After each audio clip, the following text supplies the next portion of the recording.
મારું નામ શાસ્ત્રી નરેન્દ્રભાઈ રાવલ છે। હું સુરતમાં રહું છું। પ્રતિવર્ષ સુરત પાંજરાપોળ વિસ્તારની અંદર આ વૈદિક હોલિકા પૂજન કરવામાં આવે છે। હર વર્ષે હરેક મહાનુભાવો આવી અને હોલિકાની પૂજા કરી અને પોતે ધન્યતાને અનુભવે છે।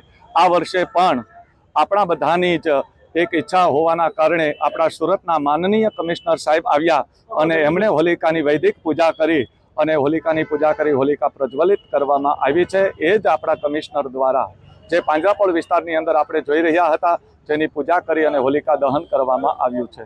આની કઈ રીતે પૂજા કરવામાં આવે છે અને શું ઉદ્દેશ છે? હોલિકાનું વિશેષ મહત્વ આપણા ધર્મશાસ્ત્રની અંદર ખૂબ બતાવવામાં આવેલું છે।